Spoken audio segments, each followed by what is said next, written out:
नाज़रीन आदाब, मैं हूं अफशन जबीन। आप देख रहे हैं तेलंगाना न्यूज़। सबसे पहले नजर डालते हैं हेडलाइंस पर।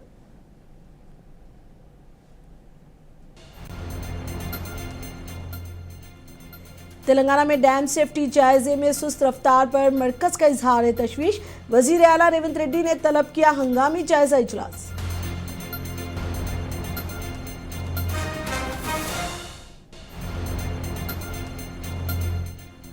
हैदराबाद के आदि बटला में एरो इंजन बर्जाजात के नए फैक्ट्री का आगाज। इंडस्ट्रीज के वजीर डी श्रीधर बाबू ने हाईटेक सिटी में वर्चुअल इफ्तिताह दिया अंजाम।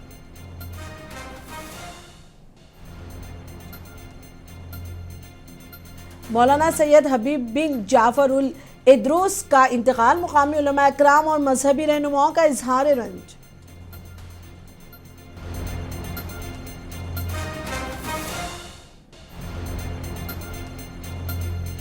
लड़की बनकर ऑनलाइन ठगी करने वाली गैंग आदिलाबाद पुलिस की गिरफ्त में। जाली तस्वीर 8.5 लाख रुपए का दिया था धोखा।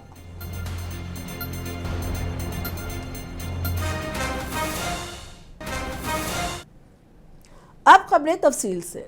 मरकजी वजीर जल शक्ति CR पाटिल ने वजीर आला रेवंत रेड्डी को मकतूब लिखा है। मरकजी वजीर ने रियासत तेलंगाना में जामा डैम सेफ्टी जायजे के हवाले से पेशरफ्त न होने पर तशवीश जाहिर की है। डैम सेफ्टी एक्ट 2021 के मुताबिक तमाम डैमों का दिसंबर 2026 तक मुकम्मल जायजा लाजमी है।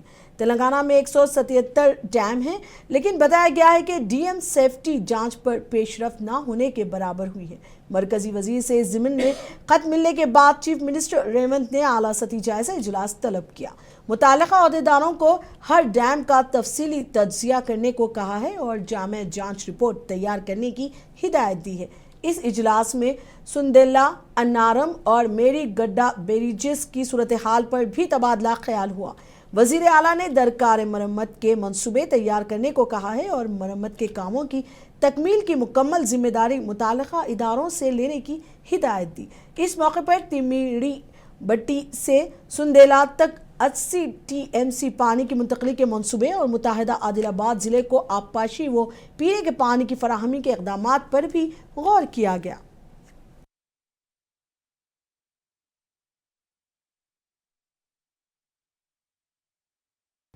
हैदराबाद के आदि बटला में एरो इंजन्स के कंपोनेंट्स की मैन्युफैक्चरिंग यूनिट का आगाज हुआ है। टाटा एडवांस सिस्टम्स लिमिटेड ने साफरान एयरक्राफ्ट इंजन्स के इश्तराक से एरो इंजन रेट्यू कंपोनेंट्स मैन्युफैक्चरिंग यूनिट कायम किया है और इस सनती यूनिट को बनाने पर 425 करोड़ रुपए की लागत आई है। इंडस्ट्रीज के वजीर डी श्रीधर बाबू ने हाईटेक सिटी में मुनक्किदा तकरीब के दौरान इस जदीद तरीन यूनिट का वर्चुअल इफ्तिताह किया।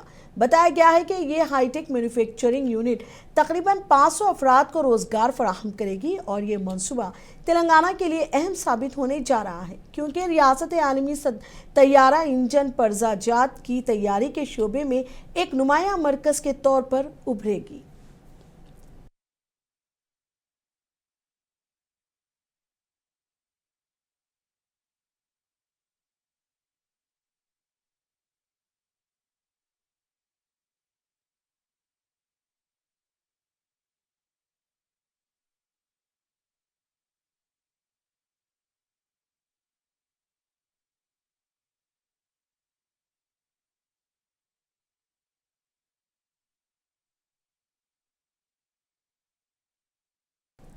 नायब वजीर आला भट्टी विक्रमार्का ने आज मधीरा हल्के में मुख्तलिफ तरक्याती कामों का इफ्तिताह किया।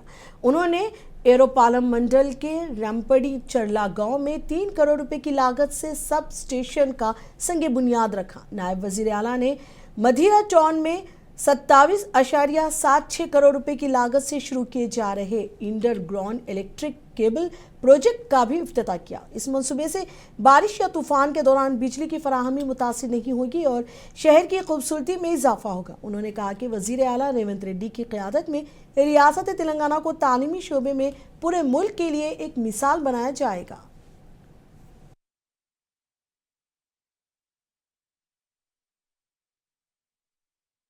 आज रियासती ज़राई और मार्केटिंग महकमे के ज़ेरे एहतमाम रैतो नेस्तम प्रोग्राम रखा गया था। तेलंगाना के वजीर ज़राअत मार्केटिंग टी नागेश्वर राव ने इस वीडियो कॉन्फ्रेंसिंग में शिरकत की। ये प्रोग्राम कपास के किसानों में अकल तरीन इमदादी कीमत, मार्केटिंग सहूलतों और नई पॉलिसियों से मुतालिक आगाही पैदा करने के मकसद से मुनक़िद किया गया। इस मौके पर वज़ीर ज़राअत ने किसानों को कपास किसान ऐप के इस्तेमाल और कपास व मकई की खरीदारी के अमल के बारे में तफसीली रहनुमाई फराहम की। प्रोग्राम में ज़राई डायरेक्टर गौरी गोपी और मार्केटिंग डायरेक्टर लक्ष्मी बाई भी शरीक रहे।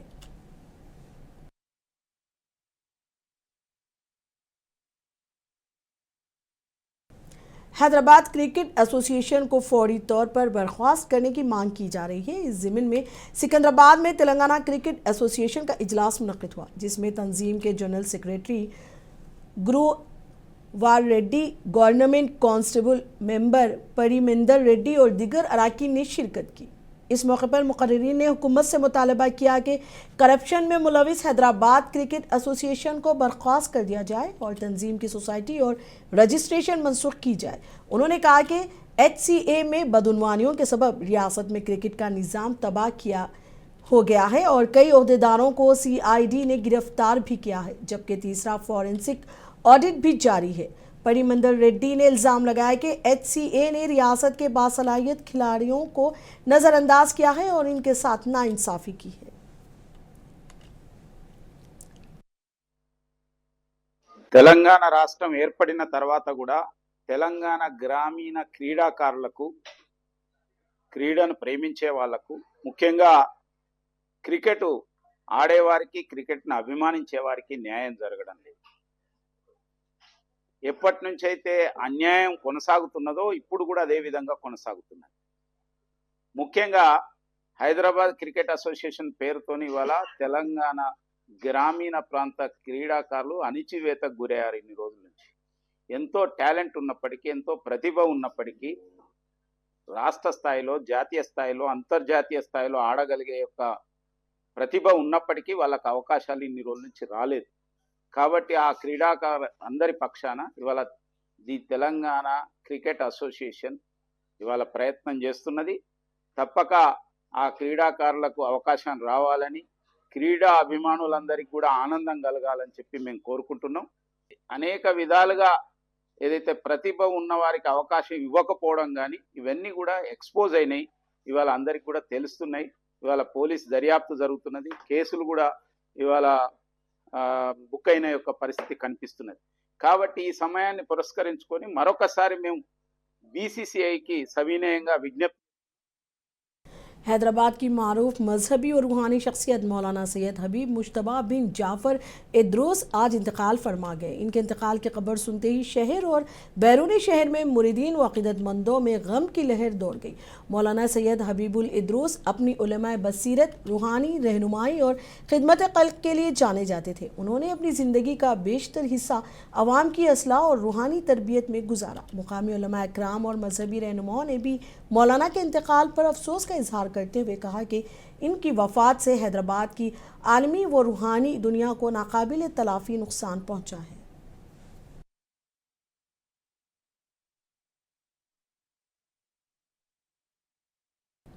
टी हरीश राव के वालिद सत्यानारायण राव इंतकाल कर गए हैं। वो सिद्दीपेट के रुकन असेंबली रह चुके थे। उनके इंतकाल पर रियासत भर से ताज़ियती पैगामात का सिलसिला जारी है। वज़ीर आला रेवंत रेड्डी ने गहरे दुख का इजहार करते हुए अनजहानी लीडर की रूह को तस्कीन मिलने और हरीश राव के ख़ानदान को सब्र मिलने की कामना की।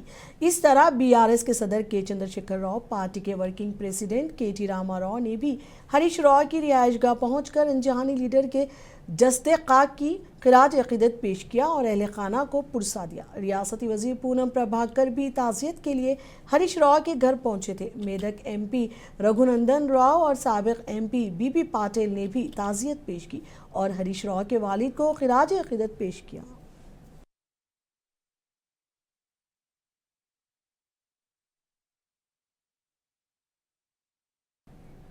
तेलंगाना जागृति की सदर के कविता ने पालामूर रंगारेड्डी प्रोजेक्ट के यूनिट आंदोपुर का दौरा किया और वहां के मुतासिरा किसानों से मुलाकात की। इस मौके पर उन्होंने किसानों के मसाइल से वाकिफियत हासिल की और उनकी तकालीफ को करीब से समझा।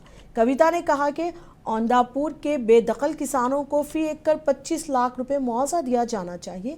जिस दिन हुकूमत अदायगी करेगी इस दिन के हिसाब से रकम अदा की जाए। 2021 तक की कट ऑफ तारीख मुकर्रर करना दुरुस्त नहीं, क्योंकि जिस दिन मुआवजा दिया जाए। उन्होंने कहा कि प्रोजेक्ट के तकरीबन 80% काम मुकम्मल हो चुके हैं, लेकिन अब सवाल ये है कि बकाया काम मौजूदा हुकूमत मुकम्मल करेगी या नहीं।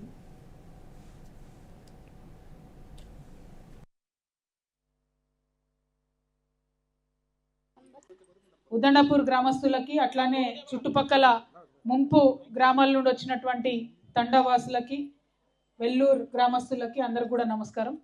మీ అందరికీ తెలిసిందే తెలంగాణ రాకముందు నీళ్లకు బాగా గోసపడ్డటువంటి ప్రాంతాలలో మన ఉమ్మడి మహబూబ్నగర్ జిల్లా, మన పాలమూరు జిల్లా ఒకటి। బాగా అత్యంత నీటికి కరువు ఉండి తాగడానికి నీళ్లు లేక, పొలాలకు నీళ్లు లేక ఎకరాల పొలాలు ఉన్నోళ్ళు కూడా ఒకప్పుడు వలసపోయిన పరిస్థితి మీ అందరికీ యాదుకుండే ఉంటుంది, కొత్త ఏం కాదు। అయితే తెలంగాణ రాకముందు మనం అదే అనుకున్నాం, తెలంగాణ రాగానే నీటికి సంబంధించి మంచిగా చేసుకుందాం, వసతి చేసుకుందాం, సౌలత్ చేసుకుందాం అనుకున్నాం। తెలంగాణ వచ్చినాక కొన్ని మంచి పనులు జరిగినాయి। అందులో ముఖ్యంగా ఇంటింటికి మనము నల్ల పెట్టుకొని మిషన్ భగీరథతోని చాలా ఊర్లలో నీళ్ళు ఇచ్చే ప్రయత్నం చేసినాం। అట్లానే మన చెరువులు పూడిక తీసుకొని మిషన్ కాకతీయ పేరుతోని మనము చాలా దగ్గరలో సాగునీరు ఇచ్చుకునే ప్రయత్నం చేసినాం, చెరువులు మంచిగా చేసుకున్నాం। ఇప్పటికి కూడా పాలమూరు జిల్లాలో మీరు చూస్తే పెద్ద పెద్ద చెరువులన్నీ కూడా ఎండాకాలంలో నీళ్లు నిండుగా తలతల్లాడుతున్న సందర్భం చూసినాం। నేను అనేది ఒకటే, ఎప్పుడైతే ప్రాజెక్టు మనం మొదలుపెట్టినామో అప్పుడు ఇక్కడ ఉండేటటువంటి ప్రజలు, ఈ మొత్తం ముంపు గ్రామాల ప్రజలు పెద్ద మనసు చేసుకొని మా భూమి జాగా పోతే పోయింది కానీ 5 లక్షల మందికి లాభం జరుగుతుంది, 5 లక్షల ఎకరాల పైచీలకు నీళ్ళు వస్తాయి ఈ రిజర్వాయర్ కింద అని మీరందరూ కూడా ఒప్పుకున్నారు, వెళ్ళిపోతాం మేము ప్యాకేజ్ తీసుకొని అని। ముందుగా మీ పెద్ద మనసుకి మేము హృదయపూర్వకంగా। अब वक्त एक ब्रेक का, मिलते हैं ब्रेक के बाद। करनूल में हालिया बस आतिशदगी वाक़े के बाद तेलंगाना में आरटीसी चौकस है। मेदक डिपो मैनेजर सुरेखा की निगरानी में फायर ब्रिगेड के अमले ने आग से बचाव के हवाले से एक आगाही प्रोग्राम मुनक़िद किया। इस मौके पर फायर महकमे के एहलकारों ने ड्राइवरों, कंडक्टरों और मैकेनिक अमले को बताया कि आग कैसे लगती है और इसे फौरी तौर पर कैसे रोका जा सकता है और हंगामी सूरत हाल में किस तरह मौसर अंदाज में कार्रवाई करनी चाहिए। बताया गया कि इस प्रोग्राम का मकसद आरटीसी स्टाफ को हादसात से निपटने के लिए तैयार रखना था। जिला आसिफाबाद से खबर है, कागज नगर में दीनदयाल उपाध्याय ग्रामीण कौशल योजना के तहत स्किल डेवलपमेंट सेंटर का इफ्तिताह किया गया। जिला कलेक्टर वेंकटेश धोत्रे, सब कलेक्टर श्रद्धा शुक्ला और सरपुर के एमएलए डॉक्टर पालवाई हरीश बाबू ने इस मरकज़ का आगाज़ किया। इस मौके पर जिला कलेक्टर ने कहा कि रोज़गार के मुतलाशी नौजवानों को चाहिए कि वो इस ट्रेनिंग सेंटर से भरपूर फ़ायदा उठाएं और अपनी सलाहियतों को निखार कर बेहतर रोज़गार हासिल करें। एमएलए डॉक्टर हरीश बाबू ने देही तरक्की के कमिश्नर का शुक्रिया अदा करते हुए कहा कि ये सेंटर मरकज़ी और रियासती हुकूमतों के इश्तिराक से कायम किया गया है, जहां तरबियत हासिल करने वालों को मुफ्त रिहाइश खाना भी फराहम किया जाएगा। సెంట్రల్ స్టేట్ స్పాన్సర్డ్ స్కీమ్, దీన్ని ఈ మారుమూల ప్రాంతాన్ని తీసుకురావాలనే తలంపుతోటి నేను సృజన మేడం గారు మనం పూర్తి స్థాయిలో హాస్టల్ ట్రైనింగ్ సెంటర్ను ఏర్పాటు చేసినందుకు ఈ సిఆర్డి గారికి మరియు కృష్ణన్ గారికి ప్రత్యేక ధన్యవాదాలు తెలియజేస్తూ, సాహితీ సిస్టమ్ శ్రీధర్ గారు దాదాపు ఇప్పుడే 10-15 లక్షల రూపాయలు ఖర్చు పెట్టారు ఈ స్కిల్ సెంటర్ మీద। పార్ట్స్ కానివ్వండి, బెడ్స్ కానివ్వండి, గీజర్స్ కానివ్వండి, ఇటు కంప్యూటర్ ల్యాబ్ కానివ్వండి, మిగతా ఆఫీస్ ఫెసిలిటీ, కౌన్సిలింగ్ రూమ్ కానివ్వండి, పూర్తి స్థాయిలో అన్ని వసతులతో ఏర్పాటు చేశారు। దానికి ముఖ్య కారకులు ప్రాపర్టీ ఓనర్ అయిన గణపురం మురళి గారు। వారు పూర్తి స్థాయిలో దగ్గరుండి వాళ్ళ పిల్లల్ని నర్చర్ చేయడానికి, వాళ్ళ స్కూల్ ఇదివరకు ఇందులో నడిచింది కాబట్టి వారికి పూర్తి స్థాయి అవగాహన ఉంది। వారందరికీ ఒకసారి మీరు చప్పట్లతోటి, మనకి ఇంత బ్రహ్మాండమైన బిల్డింగ్ ఎక్కడ అంటే ఇది యాక్చువల్గా వేరే స్కూల్, రెసిడెన్షియల్ స్కూల్ కోసం చూసిన బిల్డింగ్ టైం అట్లా కలిసి వచ్చింది। మీకు రెడీమేడ్గా ఒక హాస్టల్ ఫెసిలిటీతో పాటు ఒకటే క్యాంపస్లో మేము ముందు ఆలోచిస్తూ బ్యాచ్ కాబట్టి మీ మీద ఎక్కువ బాధ్యత ఉన్నది। మీరందరూ ప్లేస్మెంట్స్ తీసుకోవాలి, ఎక్కడ ఉన్న ఊర్లోనే ఉద్యోగాలు దొరకాలి, ఉద్యోగాలు మాకు మేము ఇక్కడనే చేయాలనే ఒక్క ఆలోచన ఒక్కటి పక్కన పెట్టండి। తప్పకుండా మీరు ఫ్లయింగ్ కలర్స్ తోటి బయటపడతారు. మనకు మంచిర్యాల ఎక్కువ దూరం కాదు, మంచిర్యాలలో బ్రహ్మాండమైన ప్లేస్మెంట్ ఆపర్చునిటీస్. ఇవాళైతే మనం బీపీఓకి మరియు కాల్ సెంటర్ బ్యాచ్ మాత్రమే తయారు చేసినాం. రేపు మీరు ఎందులో రీటైల్ కానివ్వండి, లాజిస్టిక్స్ కానివ్వండి, ఫార్మస్యూటికల్ ఇండస్ట్రీస్ కానివ్వండి, మిగతా ఫార్మసీ ఏదైతే మన మెడికల్ షాపుల్లో రిటైల్ గా వ్యవస్థలో పనిచేసే వాళ్ళు కానివ్వండి, అన్ని విధాలుగా మీకు అన్ని ట్రేడ్స్ కూడా తీసుకొచ్చి ఏర్పాటు చేస్తాం. ఒక్కటి ఏంటంటే మీరు శ్రద్ధతో చదువుకోవాలి, మంచిగా ప్లేస్మెంట్ తీసుకోవాలి, ఎక్కడ ఉద్యోగం దొరికినా అక్కడ పోతాం. महबूब नगर कलेक्टर ऑफिस के कॉन्फ्रेंस हॉल में विजिलेंस आगाही हफ्ते की तकरीब मुनक्किद हुई।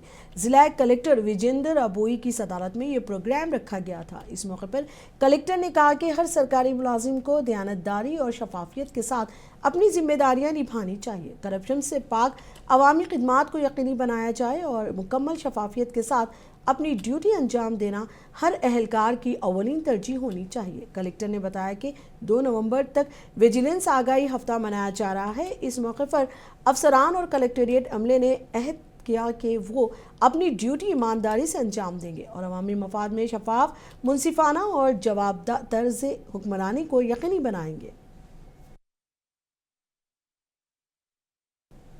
वरंगल रेलवे स्टेशन पर खुसूसी तलाशी मुहिम चलाई गई। मंशियात की रोकथाम के सिलसिले में ड्रग कंट्रोल टीम ने पुलिस के साथ मिलकर चेकिंग की। पुलिस ने मुश्तबा अफराद और उनके बैगों की जांच पड़ताल के लिए तरबियत याफ्ता कुत्तों की मदद ली। इंस्पेक्टर सतीश ने आवाम से अपील की कि अगर कोई शख्स मंशियात बेचता या इस्तेमाल करता नजर आए तो फौरन पुलिस को इत्तला दे।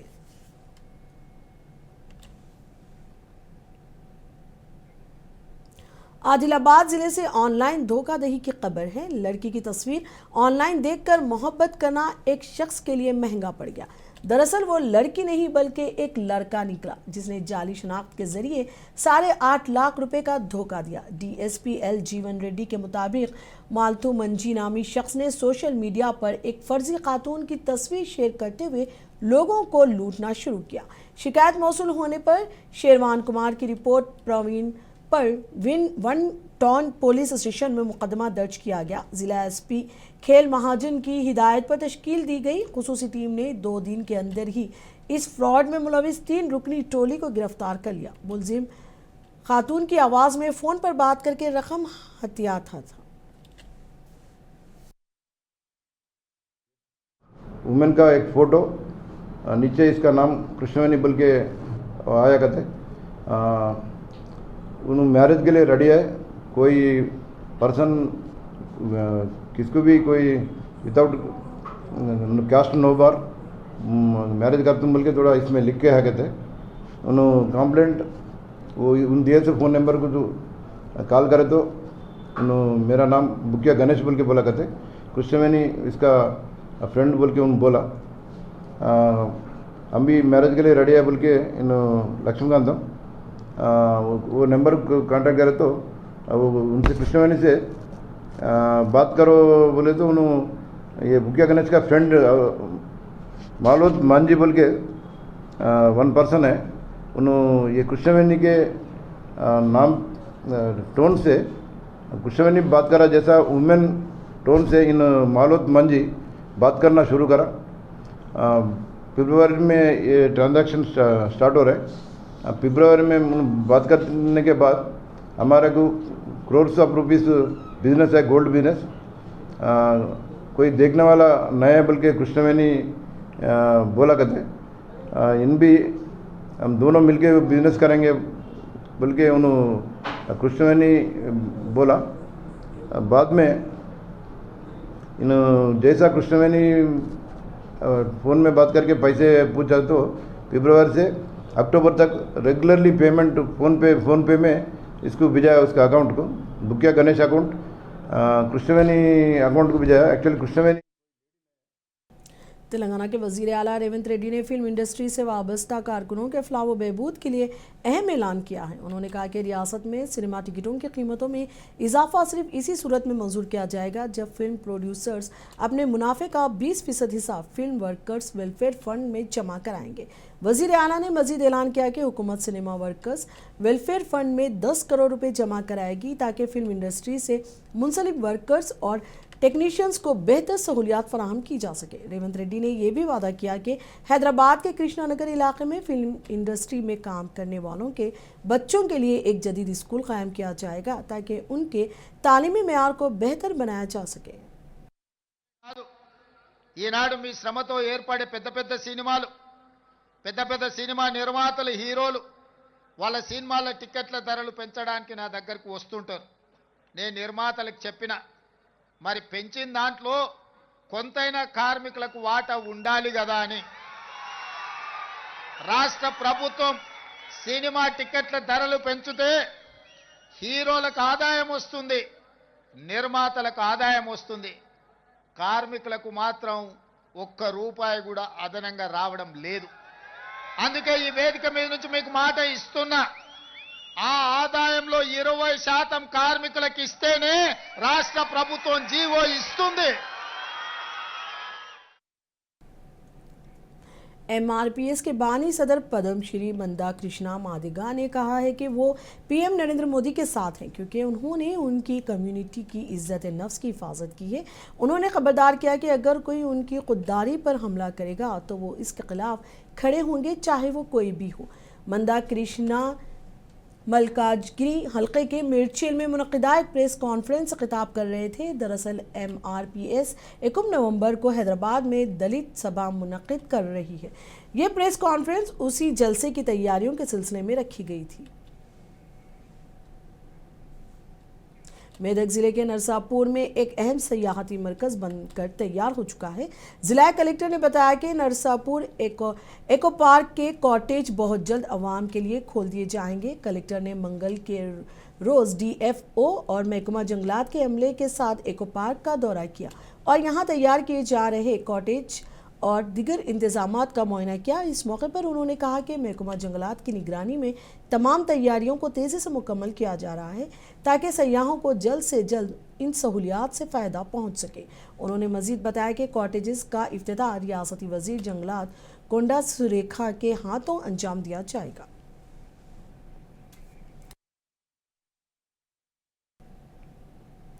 तेलंगाना न्यूज़ में अब तक के लिए इतना ही। मुझे दीजिए इजाज़त। आदाब।